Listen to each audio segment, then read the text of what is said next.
Et la Bible nous dit, c'est par un cri que le réveil est venu. Il faut un cri parce que le sommeil est profond.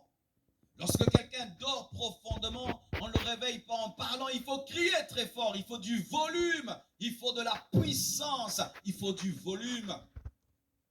Et en ce temps où le monde est endormi, parce que Jésus-Christ tarde, en ce temps où l'Église est endormie, il faudrait que les prédicateurs crient l'enlèvement, crient le retour de Jésus, crient l'eschatologie, crient le message des temps de la fin.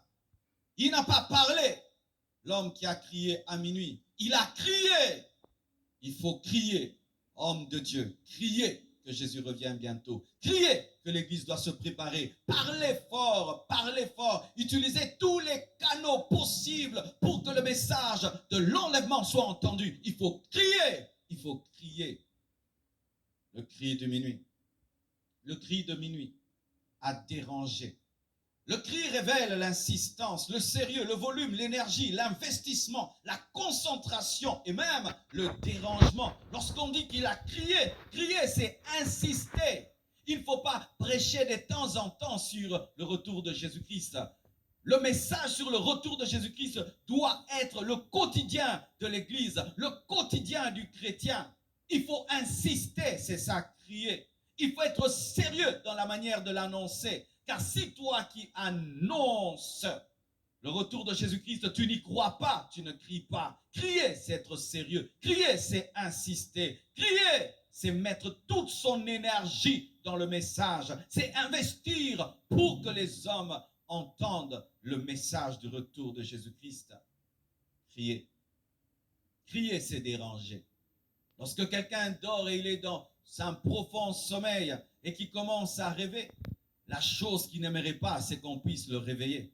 Et lorsque l'Église est endormie, l'Église devient mondaine, compromise. S'il y a quelque chose que l'Église mondaine et compromise ne veut pas, c'est entendre le message de l'enlèvement. Parce que l'Église mondaine et charnelle ne veut plus du ciel, elle veut la terre. Elle veut les bénédictions sur la terre. Elle veut dominer sur la terre. Elle veut conquérir la terre. Elle veut tout sur la terre. Et lorsque le cri de minuit sonne, il dérange. Il dérange. Cher homme de Dieu, frère, sœur, si Dieu t'a appelé à crier dans la nuit, afin de réveiller l'Église, sache que tu ne seras pas toujours aimé. Tu ne seras pas toujours acclamé. Tu vas être un dérangeur. Tu seras persécuté. Tu seras combattu. Et c'est normal. Quelqu'un qui réveille bien des gens endormis est toujours combattu. Des fois, le combat est le signe qu'on marche avec Dieu. Et le signe que le message passe. Et le signe qu'on est en train de dire la vérité à ceux qui dorment. Quiconque réveille une église endormie connaîtra la persécution. Des fois même, nous réglons nous-mêmes notre alarme. Et ton alarme te réveille et tu prends l'alarme, tu le jettes. Pourquoi? Parce que l'homme endormi ne veut pas se réveiller. Et l'église endormie ne veut pas se réveiller.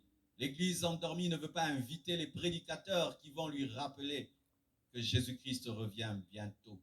C'est pourquoi Dieu, à la fin des temps, est en train de susciter une génération qui va crier en pleine nuit. Une génération qui va réveiller son église. Car sans celui qui crie la nuit, l'Église ne se réveillera pas. Il faut que celui qui crie soit réveillé avant de réveiller les autres. La Bible nous dit que quelqu'un a crié. Il a crié pourquoi? Parce que lui n'était pas endormi. Il est impossible d'amener le réveil sans être réveillé.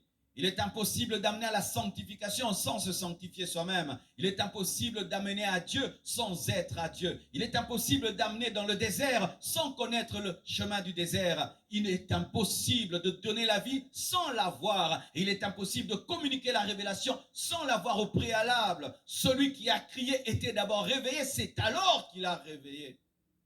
Lorsque tu as endormi et tu réchappes le réveil de l'Église, il n'aura jamais lieu. Tu auras des théories de réveil, tu auras des enseignements de réveil, des soupirs de réveil, des rêves de réveil, mais cela n'arrivera jamais. Il faut se réveiller pour réveiller. Celui qui a crié dans la nuit, lui-même, avait connu un réveil personnel. C'est pourquoi tu dois prendre au sérieux ton réveil personnel. Car Dieu, lorsqu'il va envoyer un réveil, il doit engendrer un révivaliste qui va connaître un réveil dans le secret et qui amènera ce réveil parmi les autres. Jean-Baptiste devait avoir sa propre révélation avant de présenter Jésus-Christ. Et tu dois être réveillé pour réveiller les autres. Tu dois être délivré pour délivrer les autres. Tu dois rencontrer le Saint-Esprit pour amener les autres à l'intimité avec lui. Tu dois être sanctifié pour sanctifier. Tu dois être consacré pour consacrer. Tu dois aimer Jésus pour engendrer des hommes et des femmes qu'il aime. Le problème aujourd'hui, c'est que beaucoup prêchent dans la théorie. Ils prêchent des livres, ils prêchent des choses qu'ils ont entendues, ils prêchent des choses qu'ils ont vues, mais n'ont aucune expérience personnelle. C'est seulement celui qui est réveillé qui peut réveiller.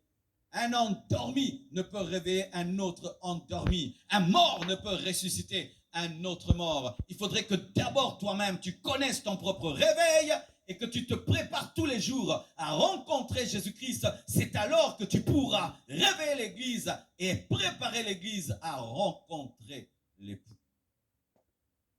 Si tu prêches l'eschatologie dans le péché, ça n'aura pas de puissance. Si tu prêches l'eschatologie dans l'impureté, cela n'aura pas de puissance. Et si tu cherches un réveil que tu n'as pas personnellement, tu ne l'auras pas.